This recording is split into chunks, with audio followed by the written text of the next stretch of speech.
Welcome वाली video में Nifty का एनालिसिस देख लेते हैं मंडे के लिए, क्योंकि सीधा मार्केट अब मंडे ही ओपन होगा। 3 दिनों का बड़ा हॉलीडे आ रहा है।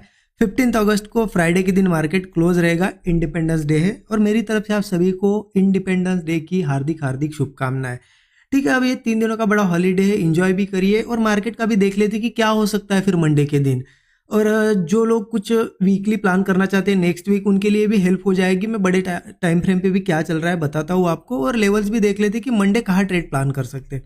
ठीक है, लेकिन उससे पहले सबसे पहले ये देख लेते कि ये जो दिन था थर्सडे का, जो कि एक्सपायरी का डे था, तो इस दिन मार्केट आप देखो पूरी तरीके से एक छोटी सी रेंज में यहाँ पे पूरा रहा है मार्केट। अब देखिए 3 दिनों का बड़ा हॉलीडे आ रहा है, उससे पहले ऐसा मार्केट रहना मतलब थोड़ा सा अजीब ही है, लेकिन ठीक है। अब इस दिन हमने एग्जैक्टली क्या किया, क्योंकि देखिए इतना साइडवेज दिन हो, कैसा भी दिन हो, अगर आप सही से अगर मार्केट को समझ पाते हो ना, तो पैसा भी बना सकते हो और बड़े लॉसेस से बच सकते हो। क्योंकि ऐसे दिन लोग क्या करते हैं, बहुत बड़े लॉसेस करते हैं। तो मैं आपको बताता हूँ इस दिन एग्जैक्टली क्या किया था, क्योंकि 2 ट्रेड इस दिन भी प्लान किए गए हैं और एक बहुत अच्छा प्रॉफिट भी था, लेकिन वो बुक नहीं हो पाया। मैं एक्सप्लेन करता हूँ आपको हुआ क्या एग्जैक्टली। ठीक है, अब देखिए एनालिसिस क्या था, आपको पता है, आपने वीडियो देखा होगा। सिंपल था एनालिसिस कि मार्केट की क्लोजिंग यहाँ पे थी वेडनेसडे की। क्लियर, हमने थर्सडे के लिए एक्सपायरी के लिए एनालिसिस किया था कि इन लेवल्स के आसपास अगर ऊपर ओपन होता है मार्केट तो बुलिश ही रह सकता है, क्योंकि डेली चार्ट पे वैसा सिग्नल मार्केट ने दिया था। ठीक है, अब उस हिसाब से यहाँ पे मेरा मॉर्निंग से व्यू बुलिश ही था। अब मैंने कहा ट्रेड प्लान किया, आपको बताता हूँ। पहले तो ओपन हुआ मार्केट, ओपन होने के बाद यहाँ पे बिल्कुल रेंज में ही था और लगभग यहाँ देखिए मार्केट नीचे आया था। 11 बजे के आसपास की बात है, इस कैंडल के आसपास। ठीक है, एंट्री एक बुलिश साइड की मैंने ली थी। क्यों ली थी आपको बताता हूँ। ठीक है, मॉर्निंग में यहाँ पे सेलिंग आ गई, फिर यहाँ पे सेलिंग आई, फिर यहाँ पे सेलिंग, हर एक सेलिंग के बाद बुलिश मूव आ रहा था। इसलिए मेरा व्यू यहाँ पे था कि यहाँ से मार्केट एक ब्रेकआउट बना के ऊपर जा सकता है, लेकिन उसी लेवल से रेजिस्टेंस लेके नीचे गया। अब वैसे तो यहाँ पे रेजिस्टेंस लिया, लेवल ब्रेक नहीं हुई, लेकिन थोड़ी सी आपको वीक दिख रही होगी, छोटी सी वीक दिख रही है। इसका मतलब ये लेवल ब्रेक हुई थी, मुझे यहाँ ब्रेकआउट दिखा था, इसलिए मेरी एंट्री बन गई थी। ठीक है, थोड़ा सा रुकता तो नहीं बनती एंट्री, चलो क्योंकि देखिए लेवल क्रॉस हुई, एंट्री बन गई, सिंपल था। तो यहाँ मेरी एंट्री बन गई। अब उसके बाद अगेंस्ट जाने लगा मार्केट, तो लगभग जब ये अगेंस्ट जा रहा था इन लेवल्स के आसपास, कहीं मैं एग्जिट कर गया। मैंने क्या किया, यहाँ पे जो भी लॉस चल रहा था वो बुक कर लिया। क्योंकि देखिए व्यू मेरा कितना भी स्ट्रांग हो, मैं आपको पता है स्टॉप लॉस पे निकलता हूँ। ऐसा नहीं कि अब ऊपर जाएगा मेरा व्यू है तो मैं फिर रुक जाता हूँ, मार्केट को लॉस देखता हूँ, नहीं, लॉस पे पहले निकलना है। एंट्री अगेन बनेगी जैसे कि बनी आज भी। ठीक है, फिर मार्केट नीचे गया, अगेन यहाँ पे सपोर्ट बनाने लगा, तो मैंने यहाँ एक एंट्री प्लान की इस लेवल के ऊपर। देखिए यहाँ पे एक एंट्री प्लान की इस लेवल के आसपास, मार्केट यहाँ पे रहा, थोड़ा टाइम स्पेंड किया, मार्केट ने ऊपर गया। यहाँ प्रीमियम ज्यादा बढ़ नहीं रहे थे, लेकिन इस कैंडल में आपने देखा होगा, आज अगर आप लाइव मार्केट में ट्रेड कर रहे थे तो इस कैंडल में बहुत ही एक्सपेक्टेशन से डबल ट्रिपल प्रीमियम बढ़े। मुझे एक्सपेक्टेड भी नहीं था इतने बड़े। तो आइडियली यहाँ पे जो मेरा मॉर्निंग का लॉस था वो पूरा रिकवर हो गया था और यहाँ पे मुझे एक बड़ा प्रॉफिट दिख रहा था।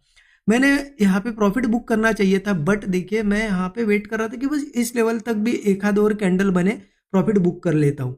लेकिन देखिए ये मैंने चीज़ ऑब्जर्व की है, कोई भी एक्सपायरी का दिन या इवेंट के दिन अगर मार्केट में किसी एक सिंगल कैंडल में ऐसे प्रीमियम बढ़े जो एक्सपेक्टेड नहीं थे, तो उसके बाद वहां से रिवर्स होता है, ये मैंने ऑब्जर्व किया है। ठीक है, मुझे पता था, लेकिन चलो मैं यहाँ पे बुक नहीं कर पाया। मैंने क्या किया, कॉस्ट पे स्टॉप लॉस ट्रेल कर दिया। यहाँ पे एंट्री थी, यहाँ पे ट्रेल कर दिया कि चलो बड़ा एक तो बड़ा प्रॉफिट थोड़ा आज बना लेंगे। एक्सपायरी का भी दिन था, लेकिन जैसे जैसे रिवर्स हुआ मैं प्रॉफिट नहीं बुक किया, इस पोजिशन में कॉस्ट पे मैं एग्जिट कर गया। लेकिन आप देखिए कितने सही जगह एंट्रीज हुई है। तो ये होता है कि इतने साइडवेज मार्केट में भी आप अगर सही में मार्केट में सेटअप अगर ढूंढ पाओ ना, तो एंट्री अच्छे से मिलती है। ठीक है, आप जरूर कमेंट में बताइए आपने कहाँ ट्रेड लिया था, और मेरा ट्रेड्स में आपको दिखा भी देता हूँ, स्टूडेंट ग्रुप में शेयर किए थे। देखिए स्टूडेंट ग्रुप में मैं जो शेयर करता हूँ ना चीज़ें, इससे आपको मेरी मेंटेलिटी भी समझ में आती है कि लाइव मार्केट में कैसे थिंकिंग करते हैं। और देखिए 15 अगस्त को ये कूपन कोड क्लोज हो जाएगा, इसीलिए करना है तो जल्दी करना, फिर मैसेजेस आते हैं कि ऑफर है या नहीं है, इसलिए बोल रहा हूँ। ठीक है, अब देखिए ट्रेड क्या होगा मंडे के लिए, किस डायरेक्शन में मार्केट जाएगा, मैं आपको डेली चार्ट पे ले जाता हूँ और वहाँ पे एग्जैक्ट क्या चल रहा है वो समझाता हूँ आपको। तो डेली चार्ट मैंने ओपन कर दिया है। अब देखिए यहाँ पे समझिए एग्जैक्टली कर क्या रहा है मार्केट। आपको पता है मार्केट में इस लेवल के आसपास एक सपोर्ट लेवल था यहाँ पे, और उसी के आसपास मार्केट अभी खड़ा है। मार्केट धीरे धीरे गिरते हुए आ रहा है। अगर प्राइस एक्शन के हिसाब से देखा जाए निफ्टी में, तो यहाँ सपोर्ट नहीं है। प्राइस एक्शन का सपोर्ट जो है नीचे निकल के आ रहा है 24,170 23,700 के आसपास, ये नीचे के सपोर्ट्स है। अब यहाँ क्यों रुक रहा है मार्केट में, 2 दिनों से आपको यही बता रहा हूँ कि यहाँ एक ट्रेंड लाइन आ रही है, इस तरीके से एक ट्रेंड लाइन है जो कि एक डिक्लाइन ट्रेंड लाइन है। आप देख सकते हो वहाँ पहले भी 3-4 बार सपोर्ट ले चुका है, इसलिए यहाँ पे सपोर्ट ले रहा है।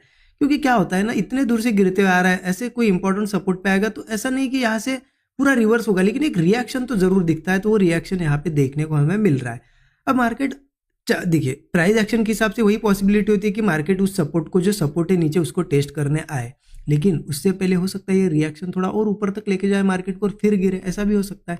तो एग्जैक्टली कर क्या सकते हैं, तो देखिए डेली चार्ट पे अगर मैं दिखाऊँ ना आपको तो यहाँ एक ऐसे रेंज थी, इस रेंज को मैं मार्क करता हूँ और एक नीचे से आप देखो ये 4 कैंडल का यहाँ पे कहीं ना कहीं हाई आ रहा था और ये लो आ रहा था, और 2 दिन हो गए इसके ऊपर क्लोजिंग हमें मिली है। अब इसके ऊपर क्लोजिंग मिली, इसका मतलब क्या है कि कहीं ना कहीं स्ट्रेंथ है मार्केट में। और आपने देखा भी होगा आज हर एक सेलिंग आने की कोशिश हो रही थी, फिर बाइंग आ रही थी, मतलब सेलर्स फेल हो रहे थे। तो मार्केट में अब मंडे एक बहुत अच्छा चांस है, एक तो एक बहुत बड़ी ग्रीन कैंडल बनेगी, और अगर ये बाइंग सही में फेल होती है तो एक बहुत बड़ी रेड भी बन सकती है। तो इसका मतलब है कि मंडे एक बड़ा मूव तो हमें जरूर कैच करने मिल सकता है एज पर प्राइस एक्शन, जो अभी प्राइस एक्शन बना है उसके हिसाब से। तो 15 मिनट चार्ट पे देखते हैं कि एग्जैक्ट कर क्या सकते हैं फिर हमें इस कंडीशन में। देखिए 15 मिनट का चार्ट ओपन कर दिया। एक चीज तो अब क्लियर समझ लीजिए, इस सेलिंग को देखिए बड़ी बड़ी रेड बन रही थी, फिर ग्रीन बनी, बड़ी रेड, इस बार तो गिरना चाहिए था फिर ग्रीन बनी, इस बार तो गिरना चाहिए था फिर ग्रीन बनी, इस बार गिर सकता था फिर ग्रीन। मतलब चांसेस बहुत थे मार्केट को नीचे जाने के, लेकिन हर बार बायर्स आ रहे थे। इसका मतलब कहीं ना कहीं मार्केट को थोड़ा ऊपर जाना ये दिख रहा है। तो मार्केट की ओपनिंग मुझे लगता है कि कहीं ना कहीं फ्लैट या गैप अप यही कहीं होनी चाहिए, क्योंकि बहुत बड़ा गैप डाउन होता है तो फिर वीकनेस आ सकती है। मान लो ये लेवल है, ये लेवल यहाँ पे सपोर्ट बने थे ना, ये लेवल आ जाती है 24,540 की, पकड़ लो। अगर इसके नीचे नीचे गैप डाउन होता है, या फिर इस सपोर्ट के आसपास ही समझ लो ना कि यही कहीं गैप डाउन वगैरह होता है, या फिर ओपनिंग से यहाँ पे आ जाता है, तो फिर चांसेस बहुत ज़्यादा रहेंगे कि अगर होल्ड वगैरह किया मार्केट ने और ब्रेकडाउन दिया तो गिर सकता है। तो इस केस में ही गिर सकता है मार्केट। यहाँ कहीं ओपन होता है तो चांसेस ऊपर जाने की है। तो सेलिंग का देखिए, अगर 540 वगैरह के नीचे अगर सस्टेन करता है, ब्रेकडाउन आता है, तो जाके हम पुट साइड जा सकते हैं। फिर यहाँ पे थोड़ा सपोर्ट 24,450 के आसपास, फिर नीचे जाता है तो धीरे धीरे हो सकता है मार्केट इन सपोर्ट्स के आसपास भी 24,380 वगैरह के पास भी जाए, लेकिन चांसेस अभी बाइंग के ही है। तो मैं आपको सेलिंग की केस बता रहा हूँ कैसे गिर सकता है मार्केट। पहले उसको सपोर्ट्स के आसपास आना पड़ेगा, वीकनेस दिखानी पड़ेगी, अदरवाइज मार्केट में मेरा तो व्यू बुलिश ही निकल के आ रहा है। अगर मार्केट फ्लैट या फिर इस लेवल के ऊपर कहीं पे भी ओपन हो, 24,540 के ऊपर यही यहाँ कहीं ओपन हो, फ्लैट हो, गैप अप हो, सिर्फ एक चीज़ देखिए मार्केट में, थोड़ा सा वेट कीजिए, कहीं रिट्रेसमेंट वगैरह आती है तो देखिए। रिट्रेसमेंट के बाद यहाँ कहीं ओपन होने के बाद, रिट्रेसमेंट के बाद जैसे एक सपोर्ट क्रिएट होता है, ब्रेकआउट वगैरह दिखता है ना, स्ट्रेंथ दिखती है, सेटअप दिखता है बुलिश साइड का, हम कॉल साइड ही जाएंगे। क्योंकि मुझे लग रहा है कि ऊपर नहीं कुछ तो मार्केट 24,730 के आसपास तो है ही रेजिस्टेंस, लेकिन ट्राई करेगा मार्केट 24,800, 24,900 वगैरह टेस्ट करने के लिए ट्राई करेगा। गैप अप भी होता है और रिट्रेसमेंट करके अगर ऊपर ही सस्टेन करता है तो बुलिश ही जाएंगे हम, ये मेरा व्यू है। जो कि डेली चार्ट पे भी आपको मैंने बताया कि अभी क्लोजिंग भी एक रेंज जो बनी थी उसके ऊपर है, तो सस्टेन करता है तो पॉसिबिलिटी ज़्यादा रहेगी कि कंटिन्यू करेगा। फेलियर वगैरह आता है तो फिर सेलिंग के चांसेस है। तो ये एनालिसिस है। और अगर आप पूछोगे कि वीकली चार्ट पे मतलब नेक्स्ट वीक के लिए कुछ पोजिशनली प्लान कर रहा है, तो अभी क्लियरिटी नहीं है। जैसा कि डेली चार्ट पे आपको दिख भी रहा है, क्लियरिटी अभी नहीं है। मार्केट सिर्फ यहाँ पे एक रिट्रेसमेंट कर रहा है। अब जब वापस इस लेवल के आसपास आएगा तब एक क्लियरिटी आएगी कि अब गिरेगा, पोजिशनली हम पुट्स ले सकते हैं।